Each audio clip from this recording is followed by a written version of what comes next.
I have to say, it's a little cooler to come home.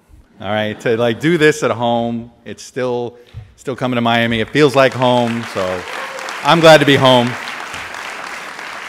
And I have to say, it's like everybody likes to take pot shots at Miami, right? They like to take pot shots at us because we're not the greatest sports fans. Okay, we like winners, so what? Sorry that other cities like losers, and we'll sit there. We like winners. There's nothing wrong with that. I don't want to talk about Saturday, by the way. I'll leave that aside. But how about this book fair? This is a point of pride, and I think it's just really... There's a lot of other supposedly hipper cities that don't have a book fair like this. So anyway, kudos and thank you to the Miami Book Fair for having me. So what I want to do here is talk here for about 20 or 30 minutes, and then we'll do some, happy to do some Q&A. And obviously, I want to start with sort of a little bit of news of the day, because I think it's some lessons that I think you will take away as sort of the decisions President Obama is making now, I think are sort of well-worn lessons that he's been learning as he's been president over 6 years. So let's start with what he's going to announce tomorrow in immigration. I think what's been fascinating about watching the president post-election is that what I've identified that I think are important moments where he may have capitulated too much to Washington. Okay, and it's sort of, and I would tell people this, that the basic premise of how I wrote the book is, you know, I'm guilty as charged. I wrote it through the eyeballs of somebody that works and lives in Washington. Absolutely, that is what it is. It's neither a liberal critique, liberal defense, or a conservative critique. It really is more about operationally how he went about managing, running, or changing or not changing Washington. And I think when you look at how he's responding to this election, you can tell he's trying to figure out ways to exert influence again in trying to change Washington again.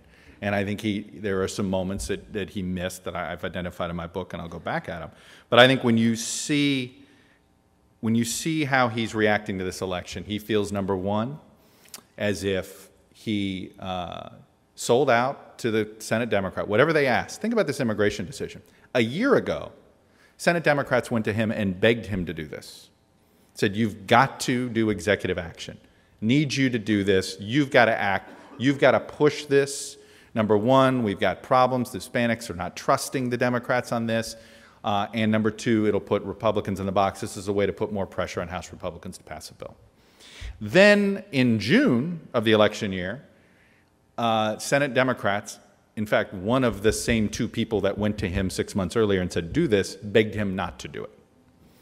And said, if you do this, Mark Pryor will lose in Arkansas. Mary Landrieu will lose in Louisiana. Mark Begich will lose in Alaska. Kay Hagan will lose in North Carolina. Let's see, what happened? Kay Hagan lost in North Carolina. Mark Pryor lost in Arkansas. Mary Landrieu's on her way to lose in Louisiana, and Mark Begich lost in Alaska. And I think now the president looks at these elections and looks at the number of times he's capitulated to the needs of congressional Democrats and says, when I've followed your advice or I've done what you've asked me to do, I end up in a worse position. Look, he's in a really bad political box with this immigration decision. They wish they had done this 6 months ago. If they'd done it 6 months ago, it becomes probably a bigger part of the debate in the fall of this year. There's no doubt about it. I think Mark Pryor loses by 19 points instead of 18 points, by the way, in Arkansas. But does Charlie Crist win? You know, Hispanic turnout was down 4 points as a percentage of the electorate in Florida. Does Mark Udall win in Colorado? So there is something on the, if you just want to look at this as the pure crass political move, you could look at it that way. But then he also, look, he's in a box now because now it does look like he's flouting the will of the American people. I think the legal question on this is, I do think somebody's going to file suit, and it looks like the state of Texas is the one that may file suit first against the president on this executive order, which will start a court fight and let it go through the courts. But I think had the president acted before the election, it would have given some legitimacy to the decision themselves, saying, you know, letting the public debate it, number one. I think it would have put more pressure on Republicans to potentially act before the election themselves. I do think Republicans are in a rough place on this too. It's like everybody's in a bad box. I mean, so the president's decision is going to be viewed, we have a new poll out that shows that it's unpopular, him taking executive action. What he's doing is not unpopular. It's how he's going about doing it that is unpopular. The Republicans, though, are in their own box and criticizing because they don't have a bill. If they had a bill to say, but Mr. President, give us a chance to pass this bill, they could make a case to him, okay, and I'm talking about the House Republicans. We know there's a Senate bill, but I'm talking about the House Republicans. Well, then he could say, then they could, you know, then the legitimate, well, why don't you wait? Why don't you give the Republicans a chance to do it? And look, there is an argument to be made that if the president wanted to grab higher political ground, he could announce tomorrow everything he's going to do and say, and I will date this order June 1st, 2015. It's ready to go. It's signed. I'm post-dating it.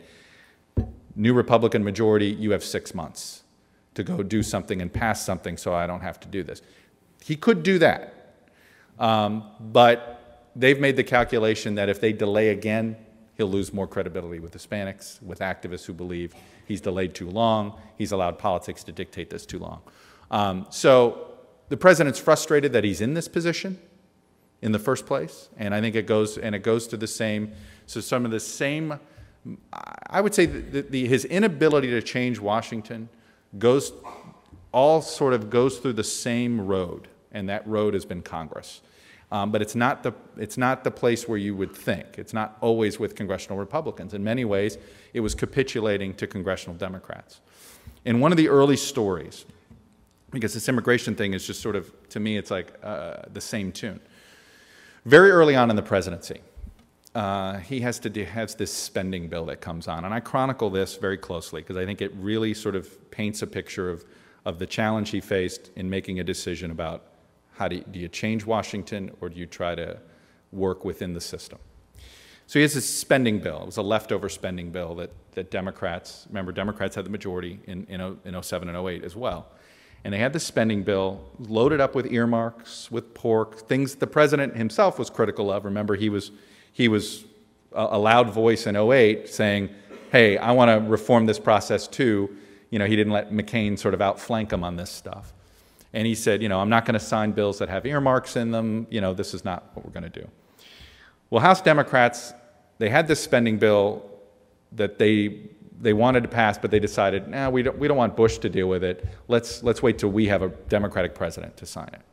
Well, this bill's loaded up with earmarks. And this bill has all sorts of, it's just sort of an old way, the old Washington way of doing things. And we can have a separate debate on whether getting rid of earmarks has been a good thing for the process, but that's a separate discussion. And there's a fight inside the administration. The people that had been on the campaign trail with the president, Robert Gibbs, David Axelrod, those guys, were telling him, you got to veto this bill. Send a message.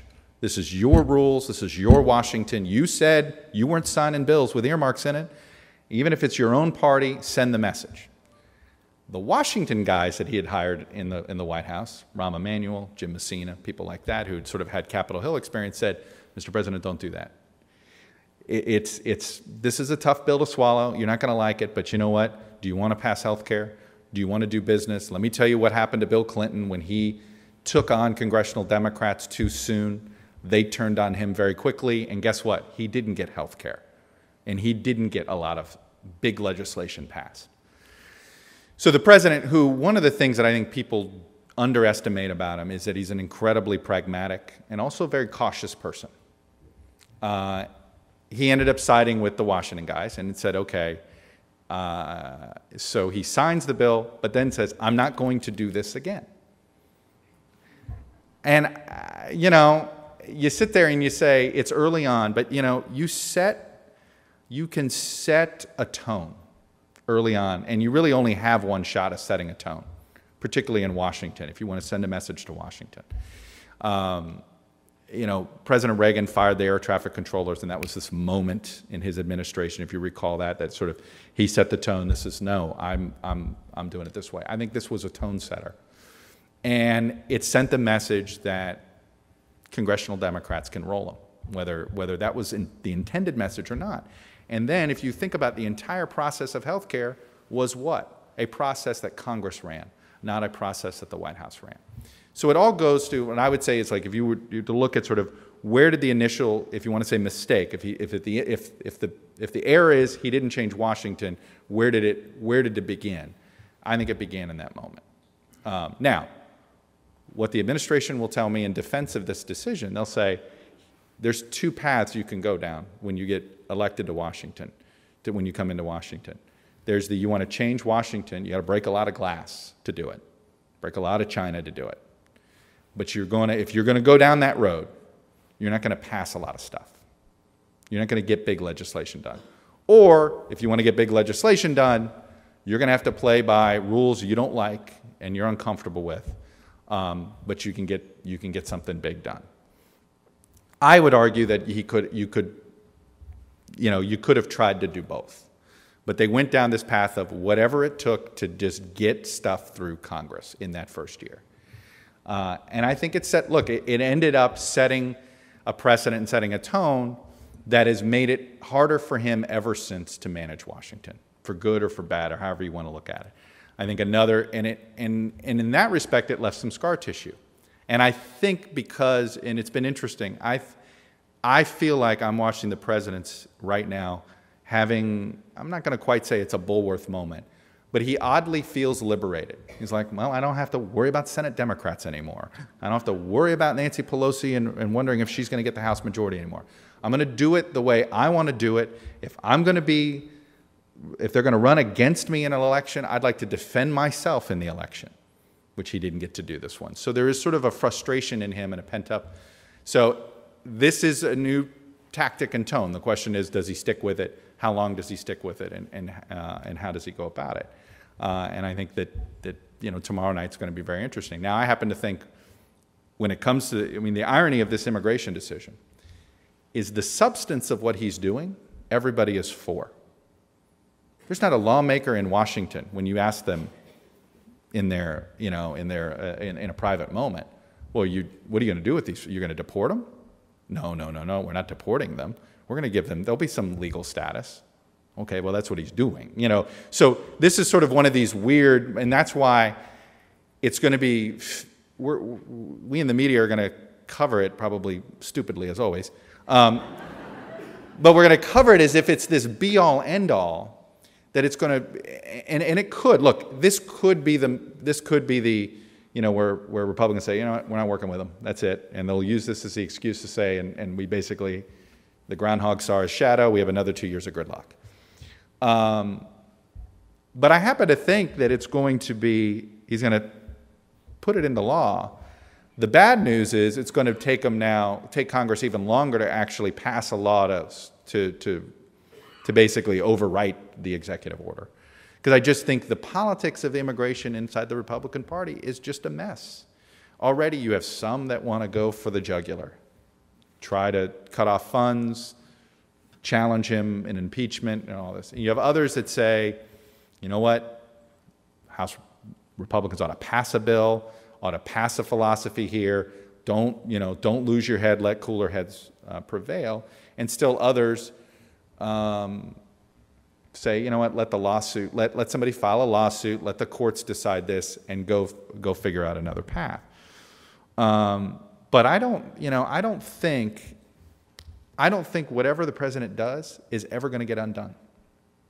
No president, if it's a Republican or Democrat, is ever going to, because what is one thing we usually don't do as a society in America is once you give somebody a right, I don't care who it is, a Supreme Court, it is rare to see us take away a right in some form or another. And I know some of you out there are probably finding examples or you're going to challenge me on this. But overall, I would say in general, when we do this, for the most part, and particularly if it impacts millions of people, you're not going to see. So that's what's sort of weird about this. What he's doing tests fine in the polls. How he's doing it tests poorly in the polls. So how Washington reacts and how Republicans react to him, I think, is sort of the unknown question here a little bit. Let me go through one other story in the book, and then also do a little bit of what I think the political landscape, what we're looking at here. And then I want to open it up to questions, and we can go wherever you want to go. Meet the press, more in the book, et cetera. The other sort of major Washington entity that the president struggled with was managing the military-industrial complex, managing the Pentagon. And I bring this up because I think it does color the decisions he's making now and how he's managing ISIS and how he's managing the threat national security. So during the whole Afghanistan, if you recall, in 2009, the economy was crap. It's amazing what was getting done in 2009, right? You had an economy that was in free fall that was needing rescuing, the auto industry. Oh, by the way, they were trying to pass health care, and they were trying to write this complicated health care bill. And almost once every 2 weeks, the president was meeting with an expanded national security team to decide how many troops to surge into Afghanistan and how to fix the Afghanistan war. And this was drawn out for 6 months. And it was drawn out because the president kept getting frustrated that everything he would get offered 3 choices, basically. Choice A was to send 120,000 troops. Choice B was to send 130,000 troops. Choice C was to send 140,000 troops. Well, the president didn't think that was much of a choice. There was not a talk of what's the strategy. It was always troop number, troop number, troop number. And we in the media, of course, did a good job of covering this only through the prism of troop numbers. Again, we're not always collectively. It's a frustrating industry to be in. You can individually feel like you're doing the right thing and collectively watch as you realize it's a mess.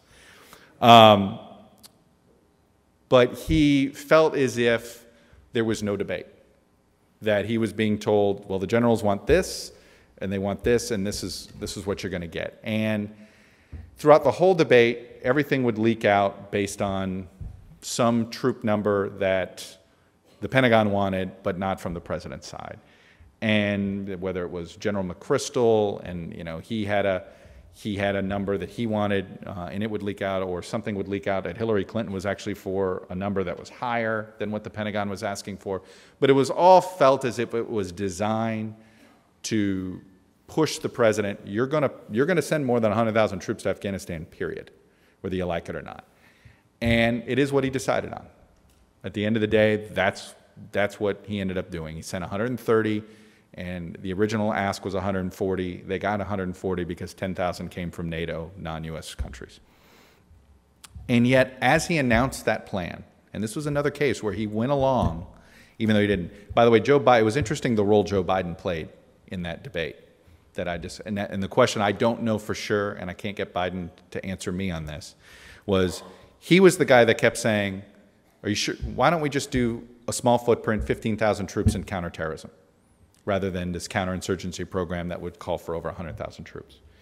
And Biden would get, literally, he'd be the only guy at the table advocating for anything less than 50, let alone anything less than 100,000. He was advocating for about 15 to 20,000. And so that would get, and so people that didn't like that plan would leak it out and say, oh, look at Biden, he's doing this. But Biden was serving a role. The president wanted somebody to offer an actual alternative view, not sort of 3 of the same views, right? Which is, let's send this amount of troops, where essentially you're arguing over a few thousand troops. And so what's interesting here is what Biden was advocating at the time, and is of course now what the new Afghanistan policy is going to be, right? Which is this counterterrorism policy that means smaller footprint in the country, but supposedly nimble enough to essentially manage terrorist problems, not try to solve it, not try to build a democracy, not try to nation build.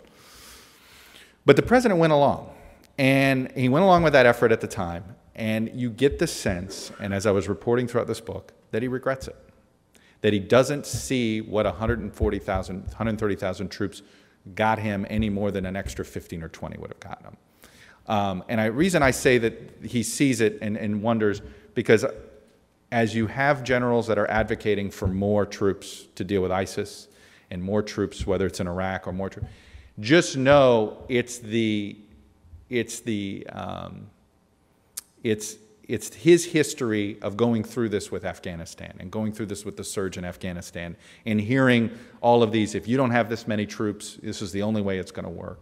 And him looking at Afghanistan is like, okay, is it really any better? Because we surged 130,000 troops versus what's there now and how it's going about it now. So I think there's a lot of scar tissue with that. It's also why the biggest critique of the president right now, the military is not happy that he's managing the war from the White House, not from the Pentagon. And that's because he's lost a lot of faith and trust in some of the military leadership. I think he feels as if, and so there is a sense that it is a little more of a tighter, and look, and that's another criticism of the president that I think is a fair one, is that it is a tight-knit circle. It is a tight-knit group of people, and I think he's not felt comfortable with the type of leadership he's had at the Pentagon. And if you look at the different, so he had Gates, which was really not his choice, but at the time you understood why he did it. Panetta was more of a Gates guy really than he was an Obama guy, and obviously we know that Panetta and the president didn't get along on a lot of issues. And now he's got his own guy there for the first time in Chuck Hagel. And all of that goes to the scar tissue, I think, that was left by by decisions where the president may regret sort of listening to the wise ways of Washington, which sort of comes to the point of here we are now at the end of the getting close to the end of the Obama presidency. And I think that the hardest thing for him to deal with is going to be two facts that he's got to deal with, and that's frustrating to him. Fact number one is that instead of when he ran as Turn the Page, when he talked about that as Turn the Page, it was running against the 16 years of polarization, the Bushes, the Clintons, that it was just like the burnout that everybody had from politics. And he was going to sort of take us to another place, a different type of politics, a different, get rid of the polarization. Well, now it's going to be 24 years of polarization, okay, not 16. So he didn't change the tone and tenor of politics. Now, Bill Clinton promised he'd do it. George W. Bush obviously promised he'd do it. Maybe it's impossible to do. Maybe Washington is always going to win. So that's number one.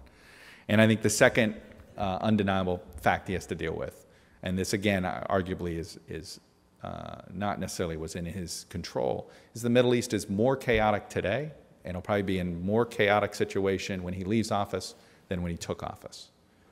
I have to say, I never thought I would utter that sentence. I don't think any of us did. I don't think anybody in this room. It was hard to imagine considering the situation that it was. Now, is this on him? It's hard to say it's on him. You can't make that case. I mean, the Arab Spring, we can talk about management of the Arab Spring and expectations, and there's certainly a lot of second-guessing going on there. He's second-guessing himself. He's already publicly stated they messed up handling Libya, that you can't basically overthrow a leadership of a country and not have your own set of troops on the ground to manage the cleanup. All right, I mean, you just can't. You can't do it the way I think that many in his staff hoped Libya would go, which is, you help topple Gaddafi, and magically this group of rebels will just come in and run a wonderful country and put something together, and that obviously wasn't the case. So I think that's the two hardest parts of his legacy that he's going to have to deal with. Right now he doesn't get enough credit on the economy, and the question is, will he, and how, and will that happen? I think ultimately he's still going to be judged for better or for worse on health care. Ultimately, how health care goes, so goes the Obama legacy. If it works and it's entrenched and it gets itself more entrenched every year and it feels as if it's doing what it's supposed to be doing, which is fewer people using the emergency room as critical care, the cost over time, the cost of healthcare going down a little bit, or at least the growth, the growth getting slowed down. That over time is how I think he can have a positive legacy. But on the little stuff right now, and this is the part obviously that we cover very closely, look, maybe things can change over the next 2 years. I'm kind of a skeptic. I think he's sort of set in his ways about how Washington works. I think he's frustrated. I think in some ways he views Washington as cynically as we do, and as cynically as maybe some of you out there do, but he can't do that. You can't, I empathize when I've had, been in private conversations with him. He'll like meet with a group of us sometimes, and he'll talk about the silliness of some of the games you have to play in Washington. It's his chosen profession. You know, it's you. At the end of the day, he's perfectly right. And that's a perfectly rational way to think. But rationality doesn't always carry the day in Washington. If it did, you guys wouldn't have laughed at that joke. So, and I think that's, you know, I had a Democratic senator say to me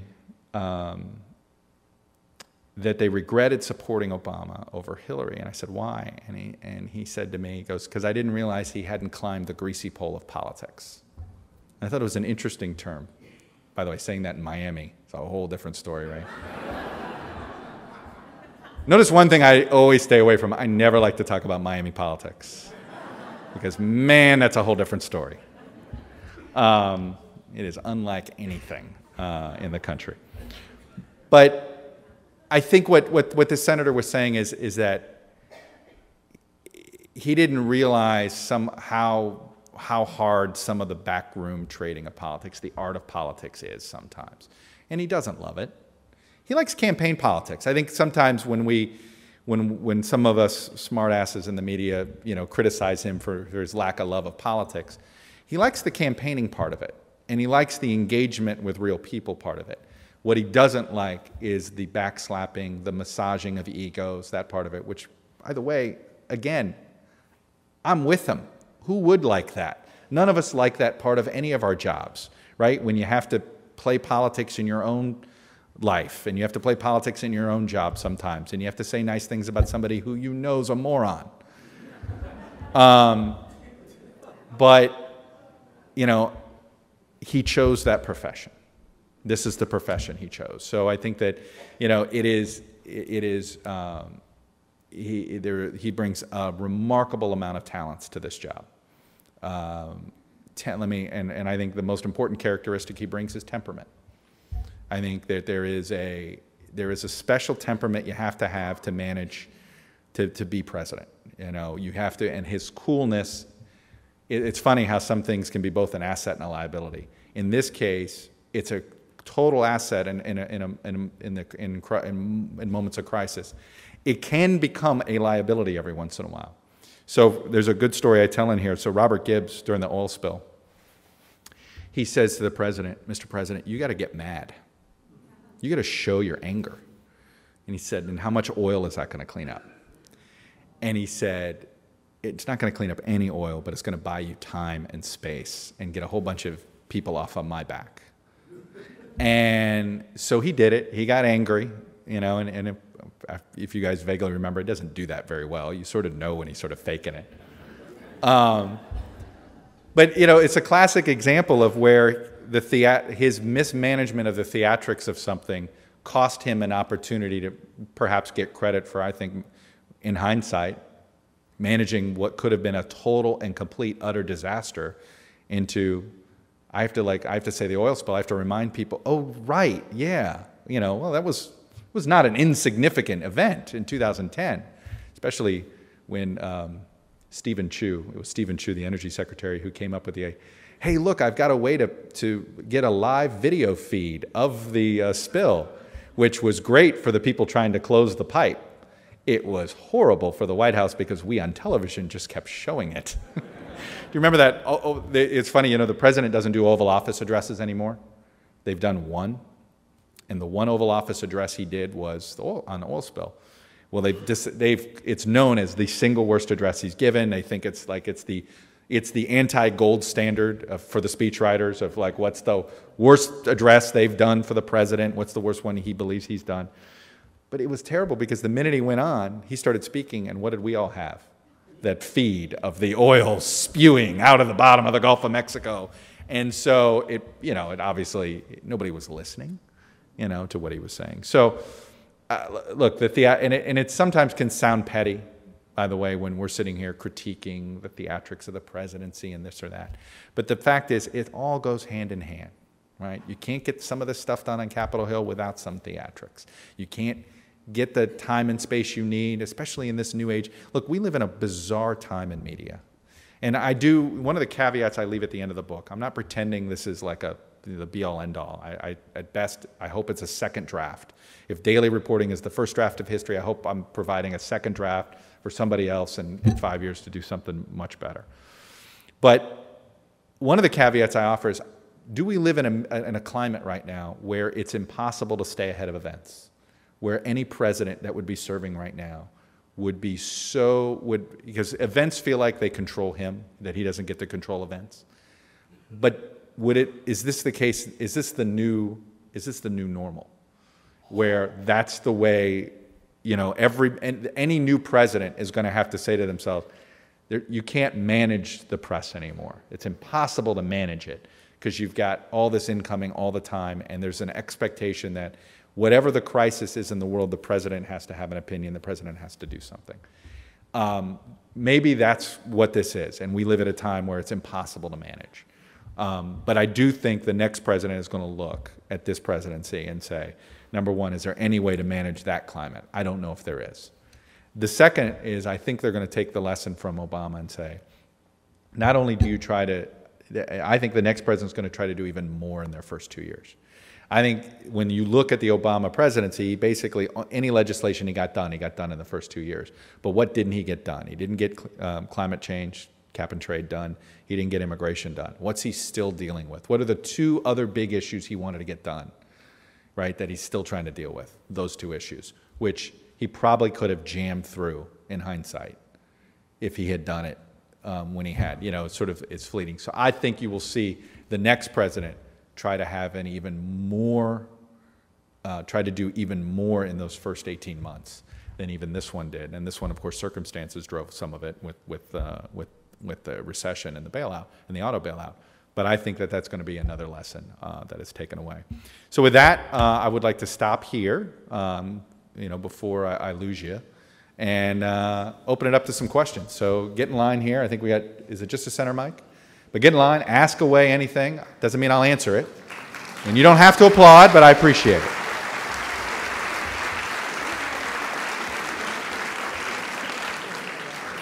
Yes, sir. What has been Michelle's role in all the White House and this administration?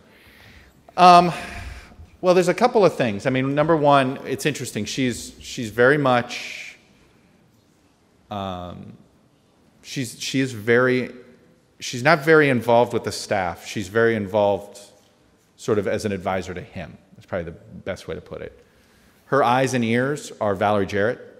So one of the things that, if you follow this administration closely, there's Valerie's role gets debated heavily. Let's just put it that way. And but the reason why she's there is that she's Michelle's eyes and ears. You have to think about something here. The president is very sensitive to this fact. She had a very successful career that she gave up for him. And it's interesting to me, it comes up time and again. Staff will say different things that maybe they wanted to get the first lady to do something politically that she didn't want to do. And the president would say, I'm not making her do it.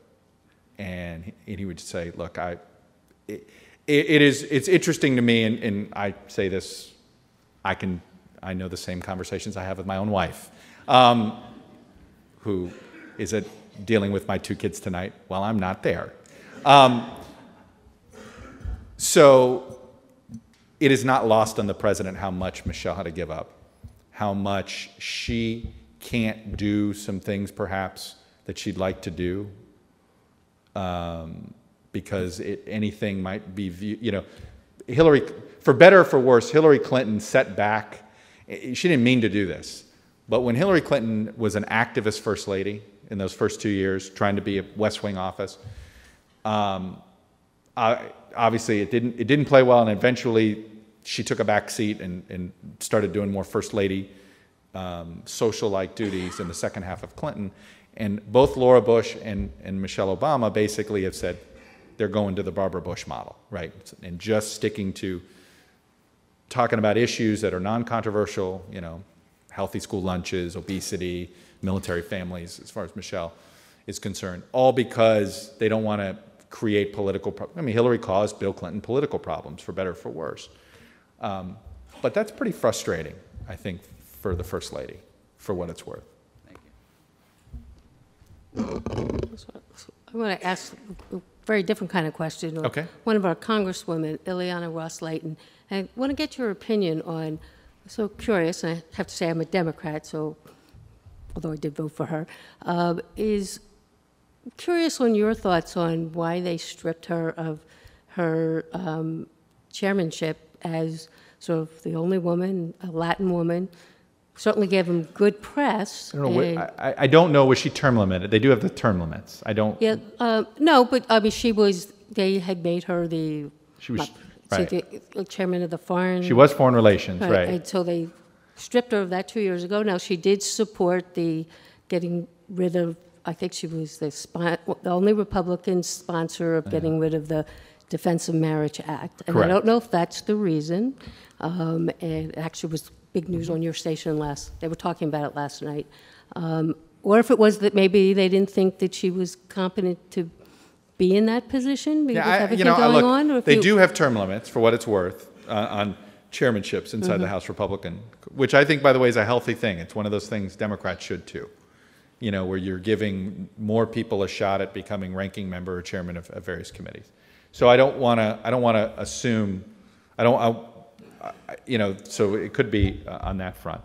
But I've always been surprised in her case in particular, because you bring up, the Republican Party has a diversity problem. Right. Well, she's a female. She's well aware that they do, and Latin, why it seems like, hey, they haven't. Give her a place. She wasn't featured more prominently, particularly on foreign policy issues, and it's been.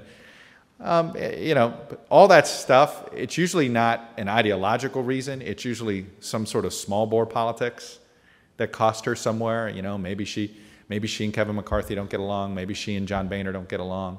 Something like that. Because Boehner can decide who stays and who goes.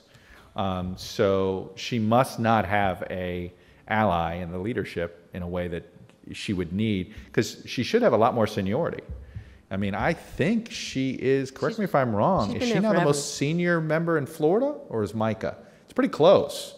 Yeah. She was elected in '89 in that special to replace Pepper. Right. So she may be the most senior member of the entire Florida delegation. Pretty close if she's not. So I am surprised that she hasn't gotten a more prominent role. Whether there's ideological politics playing a role in that, my guess is it's more petty than that. I just have one observation and yes, then sir. A couple short questions. The first is, when you walked out, I was like startled, because we see you on TV always looking, super dandy. I felt like I had to go Miami casual, right? Yeah. Come on, I couldn't wear a tie.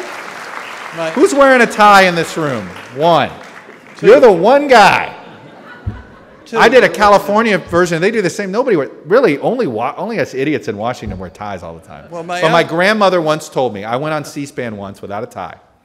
And she said, don't you ever go on TV again without a tie. So on TV, I always try to wear a tie. Well, my observation actually was, if you address Brian Williams tomorrow night or the next night like that, I think the 25 to 40 group will switch higher to NBC. So think about it. You might want to try it. That was my observation. Very nice. Thank you. My two short questions are, first of all, the campaign, the Supreme Court changing how much money. Mm-hmm. To me, well, not to me, I think a lot of people think if we keep going down this road, first question, is that irreversible? To me, it's like hard to believe that Koch brothers, et cetera, they're just elect who they want to. The second is, I happen to be a physician, and we see a lot of Obamacare. Our system is so terribly broken with the insurance, et cetera. I don't think we've accomplished a little bit, but I think it's getting too much credit, the Obamacare. Do you think we have any possibility in this country, probably not with the Republican administration, to getting to a national health service? Well, not anymore. And I used to think we did. Let me answer your second question first. I used to believe that there was going to be an interesting alliance between physicians and Fortune 500 companies. What's the biggest cost problem for Fortune 500 companies, right? The cost of benefits, right, every year and all this stuff. I mean, how many people are getting, it's funny, it's like they sit there, HR people will sit there and say, you have no idea, employee, if you look at employee salaries holistically and include benefits in there, they've been giving employees 10 and 15% raises every year in their minds, because it's the cost of employing a person, and it's all because of healthcare. So I thought there would be an alliance of physicians who, my aunt has made a living running the business side of a doctor's practice, about an 8-physician doctor for years. But boy, and it's all because she knows how to navigate the crazy insurance worlds. Forget just getting reimbursed by Medicare, but getting, the 17 other ways you need to understand. Well, Aetna does it this way, and Blue Cross Blue Shield does it that way, and Blue Cross Blue Shield of Alabama does it this way, and Blue Cross Blue Shield of North Dakota does it that way, So you could eliminate a lot of costs that way if you sort of threw it all into there. But now that we have the system that we have, I think this is one of those cases you're not going to see it undone. It's hard to unwind it. But the decision that they made to go all in with the insurance companies, this was another pragmatic decision that the president made, right?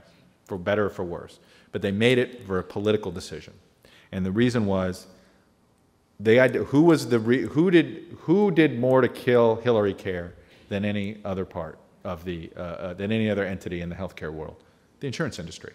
So the decision was made, get them on your side. Well, what was the best way to get them on? Is basically, we've now guaranteed the insurance industry, a private sector thing. The government is basically giving it free customers all the time.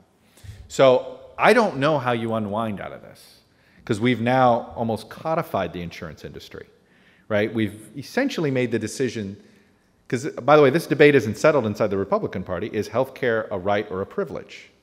Okay, if you believe it's a right, then we'd be at single payer, because that's something the government, if it's a right, that's something the government has to do. If you believe it's a privilege, then we have the system that we have in some form or another. So I think that because I don't see how you unwind us out of this.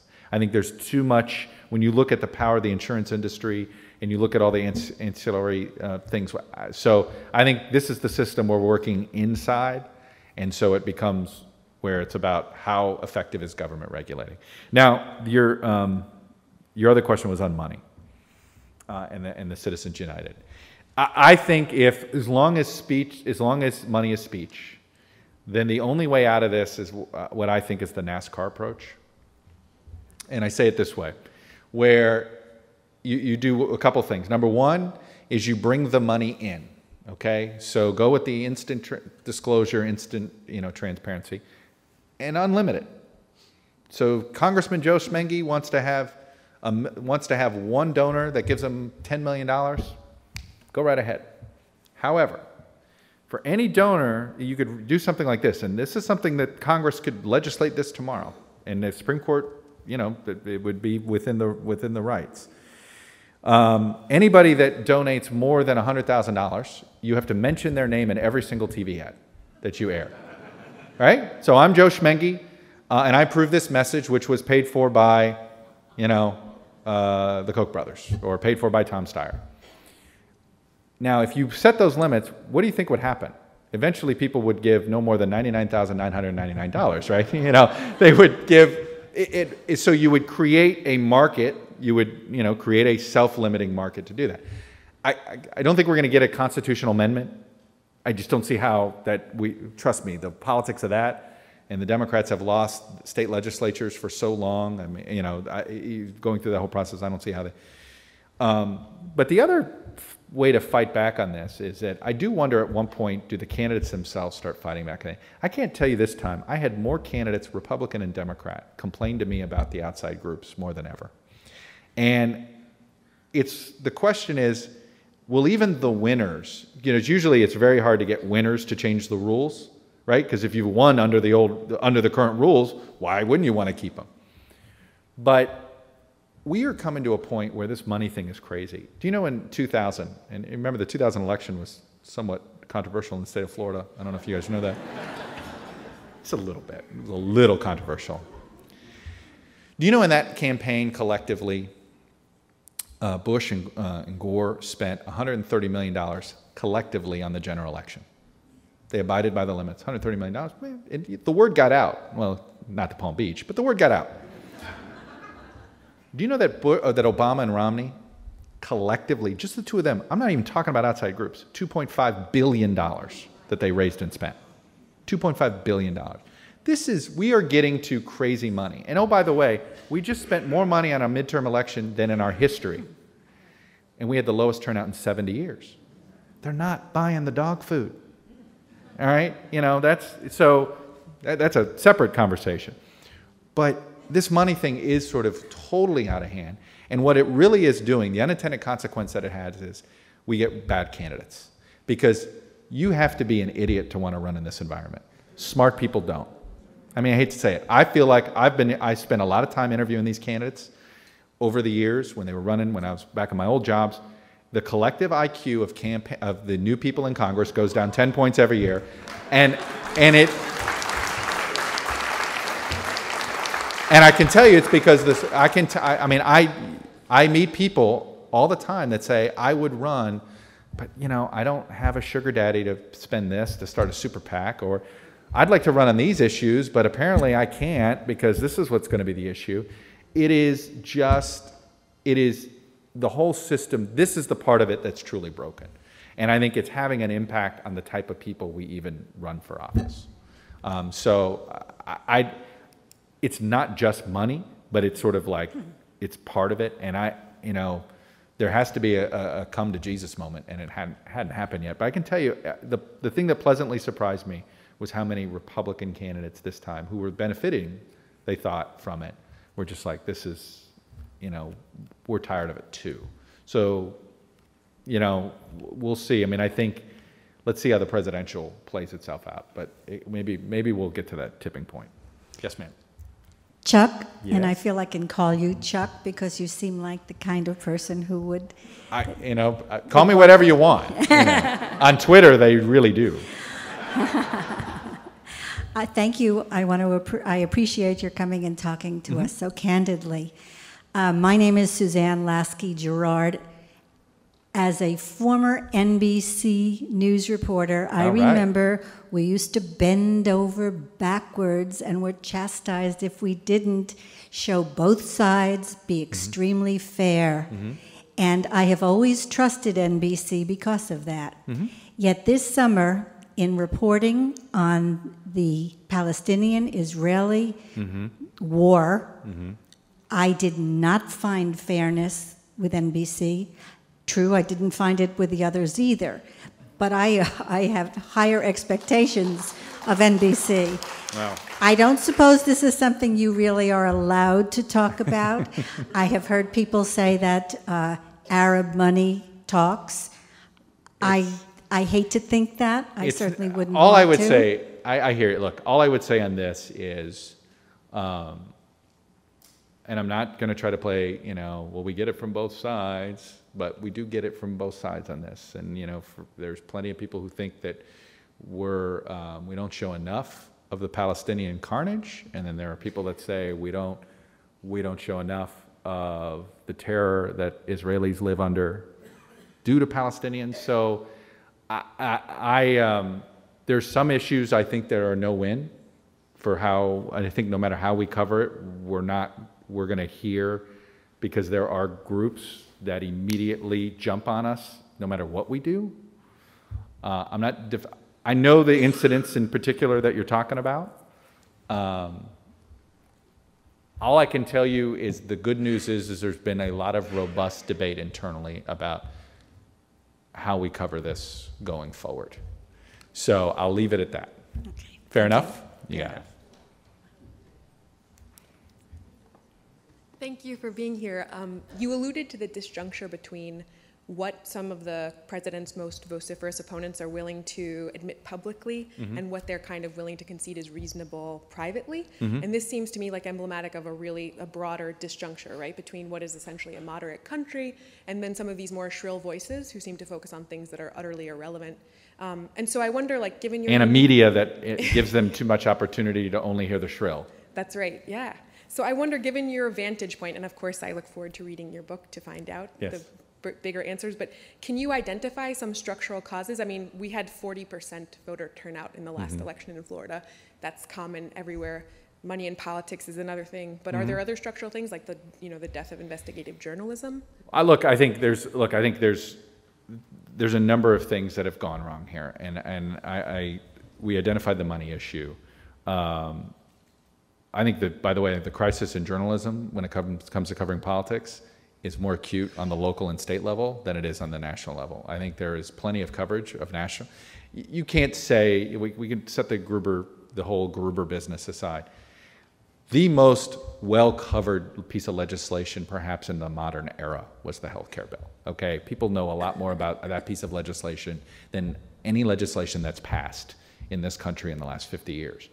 We don't have there's plenty of coverage of national politics. I have a great fear. I think there's more corruption. I'm here in Miami. I think there's more corruption on a local level. No, I say this and I'm not trying to, but. I'm about to go work for the county, so watch it. No, but it's a simple fact. If you have watchdogs, you have less corruption, okay? And a basic, there are plenty of reporters running around Capitol Hill. It's hard to get away with the stuff that they got away with even 20 years ago. What's happening at state capitals is a crime right now. I mean, it is just there's no money in covering it. Never mind what's going on at county commission hearings, city council meetings all around the country, and that's where decisions get made that impact people's lives to the point, and we never hear about them anymore because of the death of local news, as far as local political news and local government news. So, look, I am really concerned about that on a local level. I'm less concerned about it on a national level. But I would say the other structural, like I said, there's a lot of structural reasons. I just think right now the two parties are desperately I call it, they need to be Ubered. They need to be disrupted. I mean, America has been in this dysfunctional, Americans have basically been rejecting both parties off and on every year going back to 92. If you actually think about it, we have been in political whiplash since 92, rise of Perot. And we've basically, about every 2 to 4 years, we fire a party. We're just sort of frustrated because they're not being responsive. They're not really being, they're not being responsive to what we're asking them to be responsive for, or they look like they go Washington too quickly. They don't really know how to manage the town. And look, I think we're also a little more impatient as a society. That also is contributing to this. But it has been, we're living in an age of an incredible political whiplash. And I think, and it may simply be the political arc of history, which is we're at a transition period where we're trying to transition from a industrial economy to a service sector one, and when you're in one of these hard transitions, there's a lot of people that feel left behind. And the people that feel left behind are gravitating to populist movements and are angry. And guess what? I think that may also be giving rise to this. So perhaps what's at the root of all of this is the lack of economic growth, the lack of the ability where people feel as if there's a way to climb up the economic ladder, which does feel like it's been stagnant now for a whole generation. Yes, sir. First, thank you for coming to Miami. Oh. And I'm a big fan of Meet the Press, and thank you. I follow you quite a bit. So I have a couple of questions. My first question is related to this concept of Washington bouncing between elections. And this comes up in debates I have with a couple of friends. Do you think term limits would alleviate that, single term limits, so that they're not focused? It seems like they only legislate for 2 years, and then boom, right. It's back on the campaign trail. The second question is, how are you preparing yourself for your new role at Meet the Press in really holding everybody to the fire? I remember, when Tim Russert was the host, and he would really just, in a very respectful way, just right. really put everybody equally in the hot seat. Right.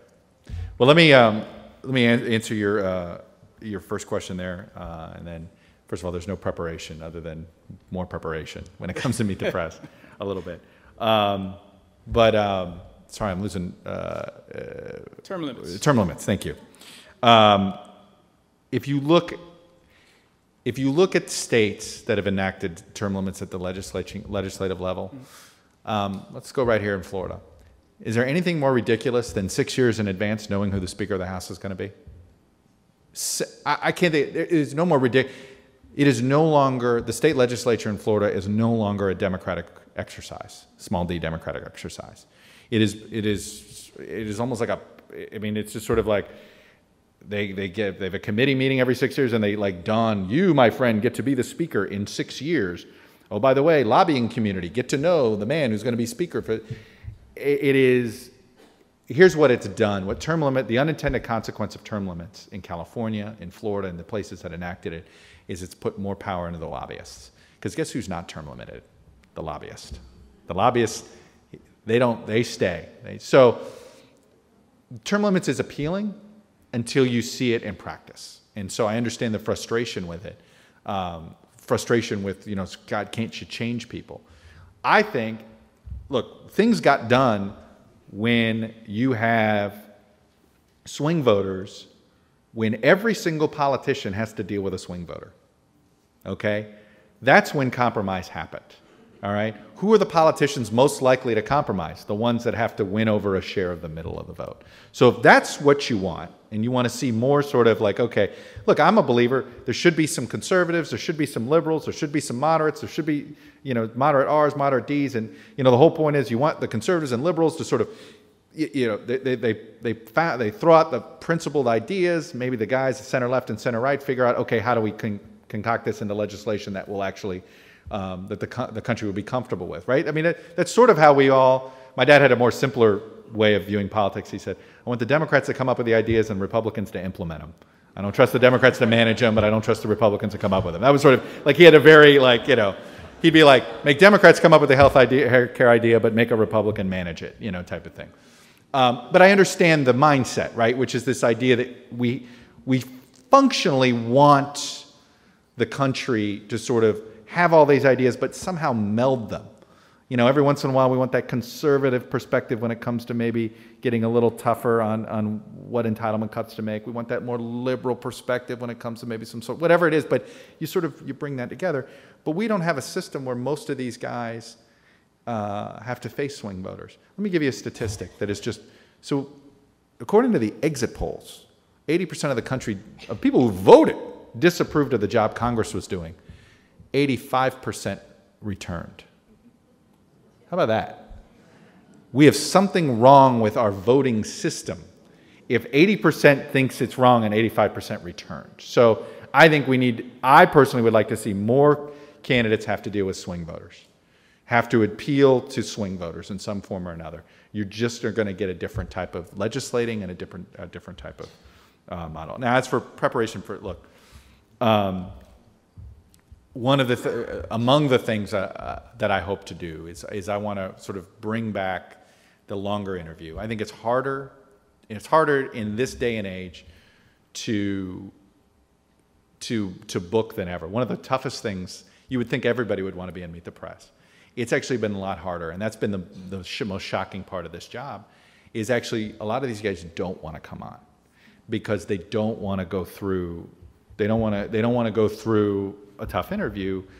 If they're a Republican, they want to do Sean Hannity. If they're a Democrat, maybe they want to do Al Sharpton or something like that. They don't want to have their ideas tested. They instead want to just, and I understand the appeal of that if you're them, and so what I'm hoping is to restore that idea that no, but if you want it to be taken more seriously about, and look, and that's just persistence, right? And you say, like, how do you prepare? You constantly prepare. I mean, I'm like, we are like, I make notes about interviews that I don't know if I'm going to have for a year, but you got to like be, boy, so-and-so, I can't wait till they come on because I'm going to ask them that type of thing. So, there's no, I think it has to, I'm not going to have the same style as Tim. Tim was a lawyer.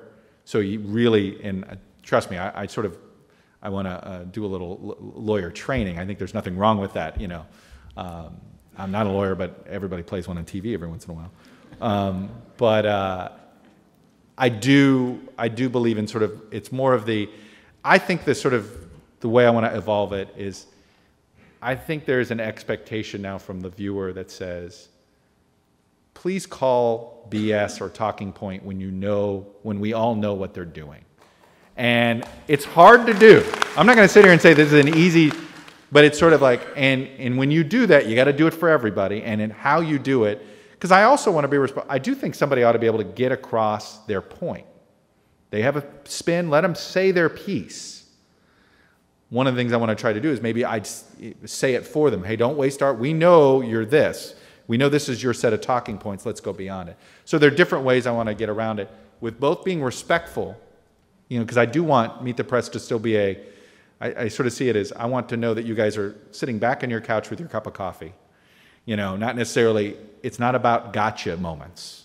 It's about eliciting, it's about more light, it's about eliciting more information, but still making them work and trying to understand how they think.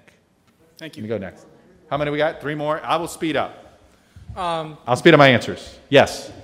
Mike Rogers was, I think, on the Morning Joe this morning, and I saw Dempsey a little bit later in the morning. 100,000 NATO troops in Poland and troops on the ground in the Middle East. Can you talk about the politics of war fever and where that comes from and where that will go?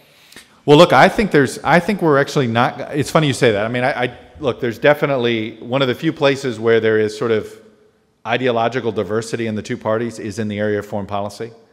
I mean, I think you have splits in both parties now about sort of how overextended are we. I think we're moving to a point on the Middle East. I think I think there's going to be a left-right coalition that says enough, that says manage it, don't try to, there's nothing to win. What are you winning? Manage it. Now, you can't ever say manage it because it'll sound like you're, but that's essentially the policy we're going to have over the next 20 years, I think, is basically keep them there. Don't let them fight here, but it's a counterterrorism strategy. It's, keeping bases in Saudi Arabia, in Kuwait, in the same places we've had them, but basically having strike teams of sorts that we're constantly doing. Because if the answer is, I think we can't want something more than they do. And it's hard to look at Iraq and say, Lawrence of Arabia even said Iraq needed to be split up before it was Iraq. But even he was acknowledging that there's a tribal mindset. We are trying to impose a nationality, I think, so I say we, the collective world. We try to impose, Syrians don't necessarily think of themselves as Syrians. Iraqis don't necessarily think, we are trying to impose something I think that is harder to impose. So I guess I hear what you're saying, but what I've noticed in Washington is I see a rise in sort of that there isn't groupthink the way there used to be. 10 years ago, we'd already have 100,000 troops over there because of groupthink on foreign policy. Groupthink I don't think that groupthink is there anymore. I think there's a lot of groupthink fatigue. Thank you. You got it. Yes, sir. My wife and I watch Morning Joe every morning from 6 to 9, never miss a minute. Could you comment a little bit on the whole Morning Joe experience from your point of view? It's just about making sure I don't kill my career on it. Somehow, some think that when I go on, it brings out the best of Joe and I, or sometimes it brings out the worst of Joe and I. I think for the entertainment purposes, people seem to like it. Look, it's a fun and loose atmosphere, and I think that the idea, it serves an ideal, right? Which is we want to know that politics, you can disagree without being disagreeable. It is what we have done with political discourse. We were talking about money has I think driven good people from running. The way we discuss politics is driving people away too. I think the demonization that goes on. You don't just disagree with an opponent. You try to destroy their life. People want scalps. Hey, we in the media are now experiencing it ourselves, right? There are literally groups that do nothing but try to ruin people's careers in various forms for whatever sport it is. They have an ideological reason for it, but it is a coarsening of the dialogue that I think. And so what has made Morning Joe this little island of refuge is simply that. Don't say it. Can I just tell you how many people are going to accuse me of Freudian in that one? Paging Dr. Freud. But why it's a refuge is that seems to be like a place where there isn't it's okay to disagree and to have sort of a little more of a. And Morning Joe's at its best when it has that feel to it, I think. Yes, sir. Hi, Chuck. My name is Joaquin Di Posada. I'm also presenting here in the fair. Excellent. I have quick questions. Yes. One, when you took over David Gregory, I think you lost a lot of weight. Was that part of the deal? No. I actually started losing this weight a year ago. But I had my own version of a midlife crisis, and I'll just leave it at that, a health crisis. But I now run every morning, obsessively. It's a pretty heavy regimen, and I've lost 25 pounds over the last 18 months. Oh, no wonder. Okay. So, and obviously, I get fat in the face quickly because I think I lose it and gain it really fast right here. So now I used to say I have the beard to cover up the second chin. Now, Tim Russert's widow is obsessed with me shaving. Maureen Orth has been pushing me to shave, and now I'm never going to shave. But anyway, go ahead. Okay. Quick question. As you know, Miami is the gateway to Latin America, and that's good. You can see the progress of the city. Trust me, yes. 2 out of 3 houses are bought cash by Latin Americans. I brag about it. I watch Sunday. If it's Sunday, it's Meet the Press, so I watch you every Sunday. Thank you. I watch Stephanopoulos. I watch Candy. I watch Farid.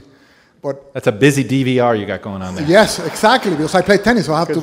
Yeah, that's my DVR, but I'm surprised. Mine does that, but I'm surprised when you are a junkie. Right. Yes. So I wonder, there's no coverage for Latin America. It's terrible. Venezuela was almost burning, the problems with Cuba and Brazil and whatever, but none of the shows cover Latin America with such an important part of the world. Would you happen to know why? Look, all I can tell you is that growing up here, I care about Latin America issues more so than most. I can tell you how hard it is. About the only story you can get on national news is something related to Cuba, at best, if you're lucky, and even that's difficult. I would like to think that in 3 years you'll sit there and say, "Wow, Meet the Press is covering a lot more Latin America than anybody else ever has," and that's where I always say, bias is in the eye of everybody brings a bias to anything. One bias I plan on bringing is Latin America coverage. I don't think we do it enough, and I think we need it more. And it boggles the mind to me. It boggles my mind as we have Europe uniting into trying to become an economic power. We know what's going on in Southeast Asia and China as a whole. How did we let Brazil become an economic power without becoming an economic ally? I mean, it's one of the great foreign policy debacles, I think, of American foreign policy of this new century, is the fact that the rise of Brazil came without the feel that it was enhanced by the United States of America, and that is something that I think that. Anyway, my point is, you are right. It is one of the, I think, biggest. It just is it's a brain block. I don't know what you want to, call it. I think part of it is where the New York and Washington, Latin America always takes a back seat, always has to New York and Washington. Hopefully I'll improve that, but it's not going to be. Hopefully it's better. It's never going to be great until everybody starts turning a corner. We're counting on you. All right. Well, I will try. But it's a promise I'm making here. All right. Last question, I think. From your vantage point, what's your feeling of the resolve of Obama and the administration to not let Iran become nuclear?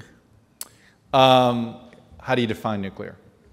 And I think having a bomb. Well, I mean, because I say that there's different definitions of what is a nuclear Iran. The capability of making a bomb or making a bomb. And I think there's a resolve there of making sure they can't make a bomb. I do believe that resolve is there. I think there are different definitions I think the administration's willing to let them have more nuclear capabilities than Israel will like. And I think there will be a disagreement about how quickly Iran, the capabilities that they're allowed in whatever deal that happens, the capabilities that they're allowed, there'll be a disagreement about is that the definition of still giving them the opportunity to make a bomb or not. So I think, I hate to use the Bill Clinton, it depends on the definition of is. I do think it depends on what your definition of nuclear, of a nuclear Iran is going to be. But I think I feel like the president's rushing into this Iran deal a little bit. He really wants one. I think that Iran. I actually think the pressure on Iran is real. When you look at the oil prices, have the extra hurt that's come on Iran has nothing to do with the sanction. It's the fact that the price of oil's gone down. But OPEC's put it down, and of course what we've done here in the United States to flood the market. And so it's one of those things where the best outcome, I think, would be another 3 or 6 month extension. Because I think if you have an extension, that puts more pressure on Iran, and I think you'll get a slightly better deal. But I know the administration feels like they want this deal. I wonder if the leaking of the talking points from that group that leaked out that they had to be prepared to defend a deal makes it look like it's pre-cooked. So I was assuming there'd be an Iran deal for sure next week. Now I'm less sure. I think it's still 50-50. I think there's a chance that we'll see at least a 3 or 6 month delay. Maybe I'm wrong, and maybe there still is one. A month ago, I thought a deal was definitely going to happen this year, that they were just determined, the U.S. was determined to get to one. Now, because of the leaks and stuff like that, it wouldn't be surprised if they somehow, if they could go 3 more months, that they would. Thank you. All right. Thank you very much, everybody. I'll give you this.